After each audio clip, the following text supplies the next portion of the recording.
Ladies and gentlemen, or rather, souls gathered at the crossroads of longing and loss, tonight, I invite you not merely to listen, but to feel. To sense, through that secret ear the waking world tries so hard to silence, the deep hum of a pattern that has haunted the human heart for centuries. I ask you to leave behind, for a moment, the neat logic of daylight.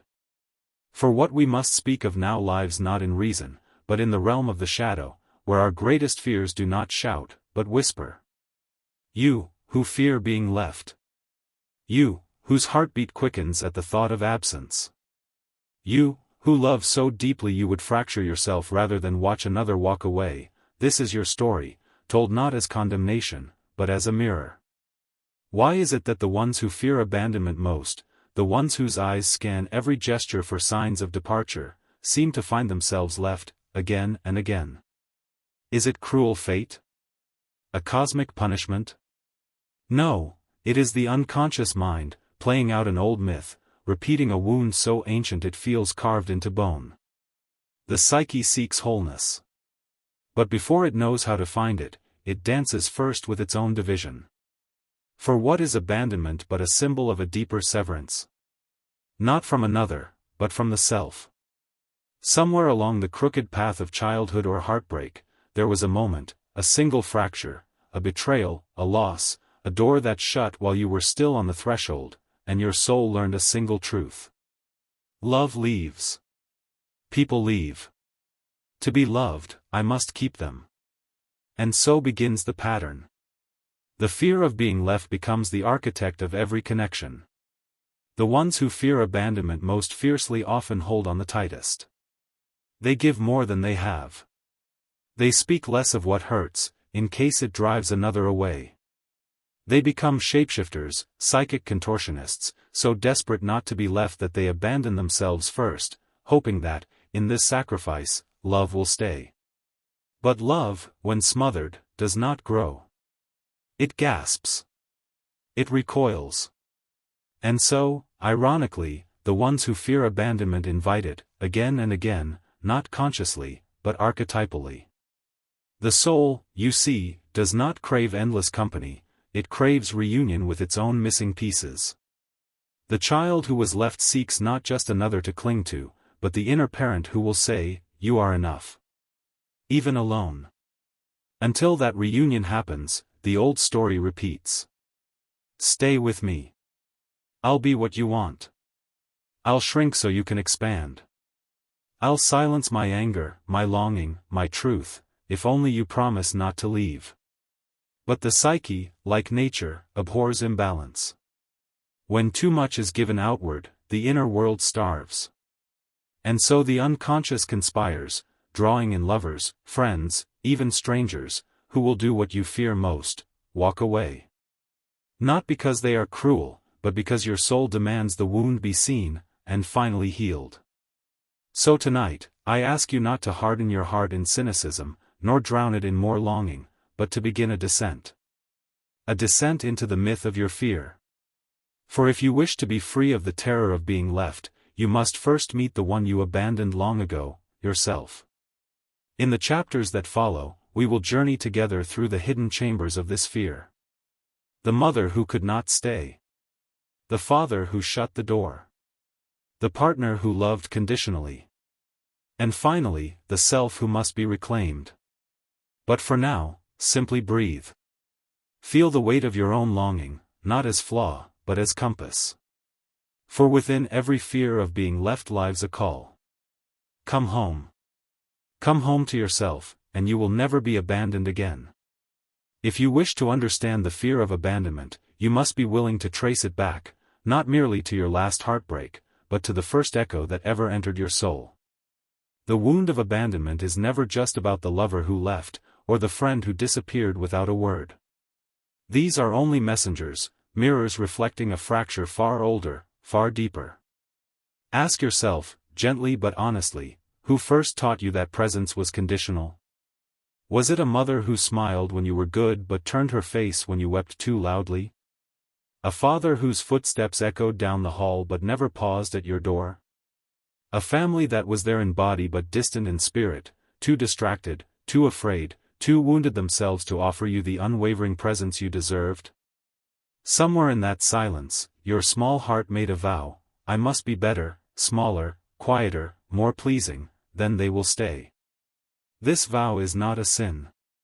It is survival. The child who senses the danger of disconnection will become whoever they must to keep love near, for the child knows instinctively that without attachment, they cannot live. And so begins the archetype of the abandoned child, not abandoned merely by others, but abandoned by their own true self.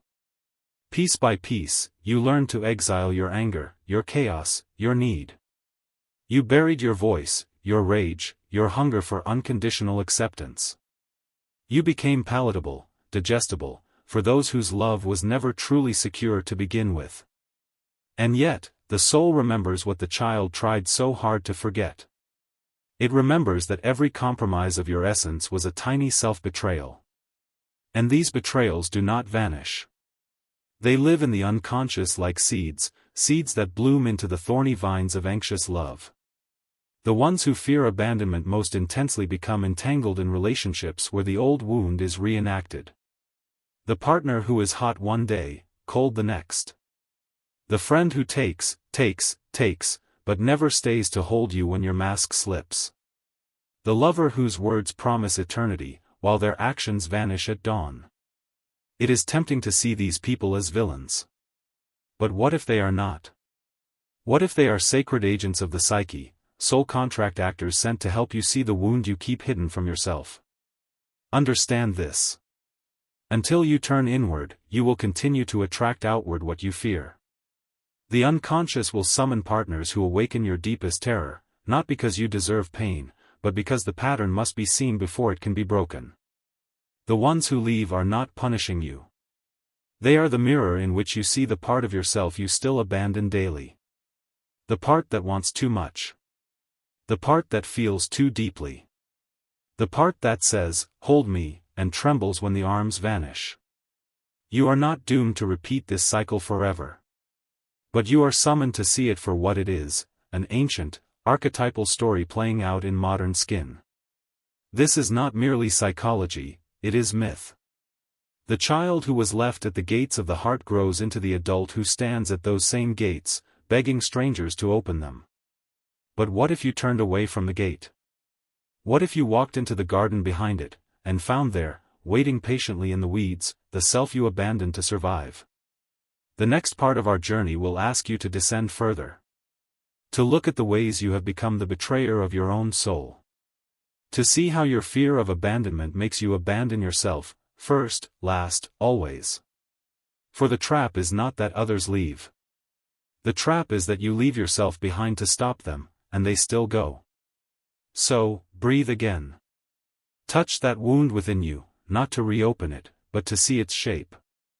The shape of the child who learned, too soon, that presence could vanish.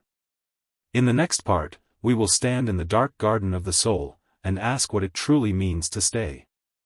By now, you see the pattern forming like a constellation in the night sky. Abandonment is not merely an outer event. It is an inner agreement, forged long ago in the language of survival. But here is the truth many fear to name. No one abandons you as deeply, as ruthlessly, as you abandon yourself. You do it so skillfully, so unconsciously, that it feels normal, familiar, even loving. When you silence your truth to keep the peace, you abandon yourself. When you say yes, while your soul screams no, you abandon yourself. When you accept crumbs and call them a feast, you abandon yourself. When you keep the door open for those who walk away again and again, hoping this time will be different, you abandon yourself. This is not to shame you. This is not to make you the villain of your own story. This is to reveal the archetypal trap. You fear being left, so you leave yourself first. You fear rejection, so you reject your own needs before anyone else can. You fear being too much, so you shrink, contort, perform, until your soul's voice is a faint whisper in the back of your mind. In this betrayal lives the echo of the child, the one who learned that authenticity is dangerous, that true feeling drives people away. So you became pleasing. Adaptable. A master of reading the room, feeling the temperature, and adjusting your flame so it would not burn too brightly. But the psyche, like the body, will not be silenced forever. When the soul is abandoned, it does not die. It waits. And while it waits, it speaks in symptoms. Anxiety. Insomnia. A vague sense that something is missing. A hunger that no lover, no friend, no spiritual teaching can quite satisfy. This is not dysfunction. This is the voice of your true self, pounding on the door you locked from the inside. It does not want you to shame yourself for the years you gave away your power. It wants you to reclaim it, not by punishing the people who left, but by ending the betrayal within. Pause here, in this moment. Ask yourself, who do you become when you feel someone slipping away? Do you grip tighter? Do you apologize for needs that were never wrong? Do you beg them to stay, not in words, but in tiny self-erasures, hoping they will notice how good you are, how much you're willing to endure? You must see this clearly. No amount of perfection will keep an unready soul from leaving. No amount of sacrifice will secure a love that feeds on your silence. No amount of loyalty to another will heal the part of you that keeps betraying your own heart. To the abandoned child within you, this sounds like cruelty, as if you must stand alone, with no one to cling to, no one to chase. But what if standing alone is not abandonment at all? What if it is the only place where you can be truly found, by yourself? Here lies the paradox. You cannot fear abandonment if you never leave yourself. When you stand rooted in your own essence, flawed, luminous, imperfect, whole, you may lose people who cannot meet you there. But you will never lose the only thing that truly matters, your belonging to you. This is the first step in breaking the archetypal loop. The soul does not demand that you become untouchable, or hardened, or cold. It asks that you become sovereign, so that when love comes, it finds you whole, not starving. In the next part, we will walk into the underworld of this wound, the dark place where the old illusions must die, so that something real can be born. We will see how true belonging begins not in the arms of another, but in the heart that no longer walks away from itself. So breathe again, deep and slow. Feel your feet on the ground. And ask yourself this simple, terrifying, liberating question. What would my life look like if I refused to abandon myself, no matter who stayed, no matter who left?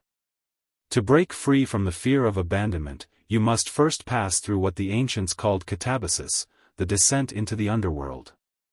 In myth, the hero does not rise before they fall.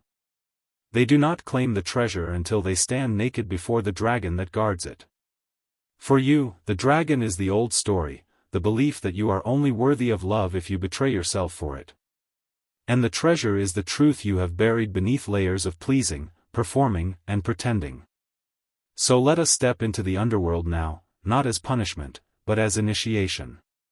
Here, you will find the ghosts of your old selves. The child who waited at the window for footsteps that never came. The teenager who learned to give away their body hoping someone might finally stay. The adult who still waits by the phone, by the door, by the heart's fragile threshold, for the one who will never leave. Each of these selves holds a piece of your essence, locked away in the shadows where your conscious mind would not look. Why? Because to look was once too painful. Because to face the wound meant to feel the ache of being unwanted, unchosen, again. But here in the underworld, there is no more hiding. The shadows gather not to harm you, but to be seen. Your shame is here. Your rage is here.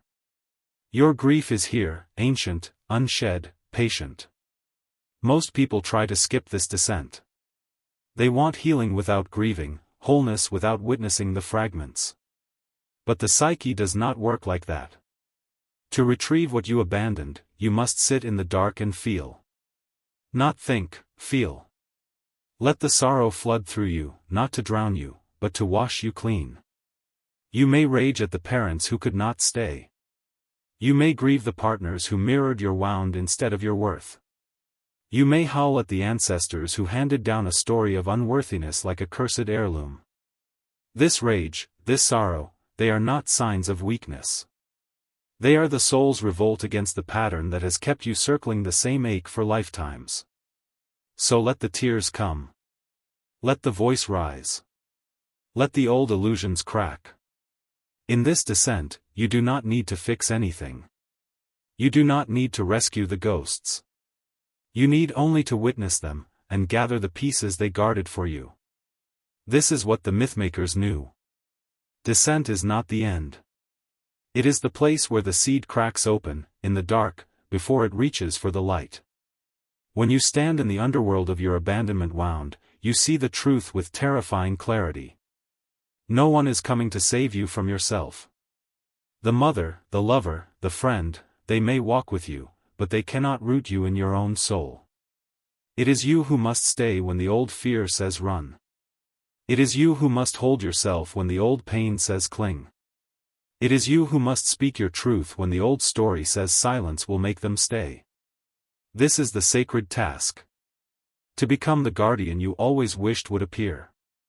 To be the arms that never close. To be the voice that says, I will never abandon you again. In the next part, we will begin to rise, slowly, like dawn breaking after a long night, and see what it means to choose yourself, over and over, even when the ghosts of your past beg you to keep betraying your soul. So rest here, in the underworld. Sit with your ghosts. Let them speak. And when they are done, gather them close, not as burdens, but as fragments of the self you are reclaiming. Breathe. Feel the roots beneath you. This darkness is not your prison, it is your womb. You have sat with the ghosts. You have felt the grief, the rage, the ancient ache that so few dare to name. Now the underworld releases you, but not because the work is done. It releases you because you are ready to carry what you reclaimed into the daylight of your own life. Here begins the ascent, not as a single triumphant moment, but as a practice. 1,000 tiny choices that declare, I will not abandon myself today. In this rising, you will discover the simple yet terrifying truth. Healing is not a feeling, it is an action. Self-love is not a mood, it is a choice you make when every cell in your body wants to run back to the familiar cage. For you, the one who feared being left, the choice is this. Will you leave yourself to keep them? Or will you keep yourself, even if they go? When someone pulls away, do you chase? Or do you pause and ask, if they need to go, what part of me am I still here to hold? When someone withdraws their love, do you contort to fit their emptiness? Or do you stand rooted in your own fullness, even if it means standing alone? When the old voice whispers, be less. Be softer. Be smaller. Then they will stay. Do you shrink? Or do you let yourself be exactly as you are, trusting that those who cannot hold your wholeness were never meant to carry it? These are not easy questions. They are the daily crucible of transformation. Understand this. When you stop abandoning yourself, you will lose people. People who fed on your compliance. People who loved the version of you that asked for nothing, that contorted for their comfort. People who need you to be needy so they can feel strong. Let them go. Do not mourn the loss of those who demand you shrink to keep their love. Celebrate it, for every departure carves out space for the ones who will stay, not because you sacrifice your truth, but because you live it. In this ascent, you may feel loneliness, raw and unfamiliar. It is not the loneliness of being unloved, it is the silence that comes when you stop filling your life with noise to drown out your own voice. Stay with that silence. In it, you will hear the steady pulse of your true self, the you that does not perform, does not beg, does not shape-shift for scraps of belonging. This you is not invulnerable. This you still longs for connection, still aches to be seen, held, chosen. But they will not trade their soul for it. They will not fracture their being to feed the hunger of another. They will love, fiercely, wholly, but only in the spaces where their wholeness can live. This is the paradox. When you belong to yourself, you lose the ones who needed you lost. But you gain the ones who meet you soul to soul, not to complete you, but to walk beside you, sovereign to sovereign. So practice. Not perfection, but practice. When the old fear rises, because it will, remind it gently. You are not my guide anymore. I know the way home now. When the old ache says, if they leave, you will be alone forever. Place your hand on your heart and feel the presence that has never left you, your own. In this practice, the archetype begins to crack. The child who waited at the door becomes the adult who opens it for themselves. The lover who begged for scraps becomes the soul who feeds their own hunger at the table of truth. This is not a fairy tale ending. This is the sacred ordinariness of your everyday life. Coffee sipped alone, not as exile, but as communion. Boundaries drawn, not as punishment, but as devotion. Silence kept, not as punishment, but as clarity. And slowly, the world mirrors back your new shape. The ones who fear your fullness drift away. The ones who honor it gather close.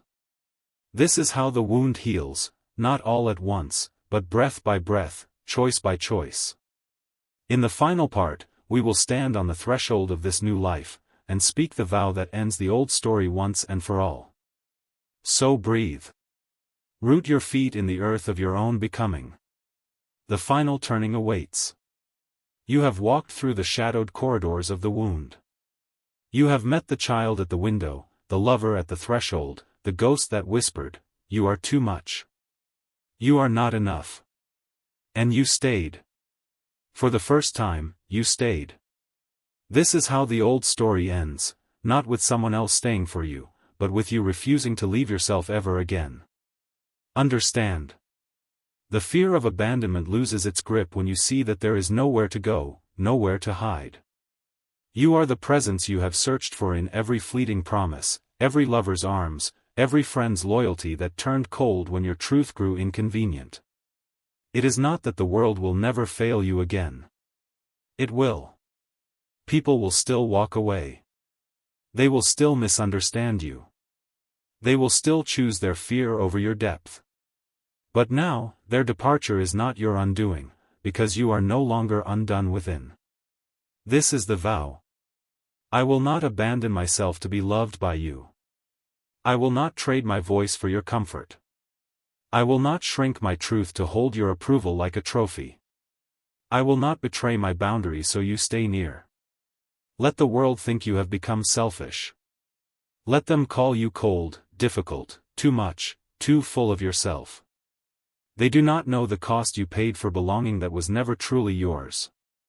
This vow does not make you untouchable, it makes you trustworthy, to yourself. And when you are trustworthy within, you attract relationships rooted not in your fear, but in your wholeness. This is not the magnetic pull of old wounds seeking each other like ghosts in the dark, this is the sacred draw of souls who see, and stay, and honor. You do not have to settle for crumbs. You do not have to perform for scraps of presence. You do not have to become hollow to be held. Your presence, your rootedness in your own being, becomes the invitation. Those who come will meet you in that fullness, or they will drift away like mist under the morning sun. And yes, you will still feel the echoes. Some nights the old ache will curl up beside you and whisper, "You are alone." You will smile. You will place your hand on your own heart. You will whisper back, "I am never alone, for I have finally come home to myself." This is how the archetypal pattern breaks, not by banishing the fear, but by holding it like a trembling child until it softens into trust. Not by pushing people away, but by standing so deeply in your truth that only those who can meet you there remain. So stand now. Imagine it. You on a quiet shoreline, moonlight shimmering over dark water. No one in sight. And yet, you do not feel lonely. Your breath is your companion. Your heartbeat is your home. Your reflection in the rippling tide does not ask you to change. This is the gift of the descent, and the ascent. You do not need to be chosen by another to prove your worth. You do not need to be rescued from your depth. You are the sanctuary you have always longed for. May this vow echo through every cell of your being. I will not abandon myself ever again. And so it is. You walk on, not as the abandoned child, not as the desperate lover, but as the sovereign soul whose very presence says, "Come as you are, but I will not leave myself to keep you." This is the ending the old pattern feared. This is the beginning your soul has awaited. You belong to you, utterly, fiercely, finally. And in that belonging, you are free.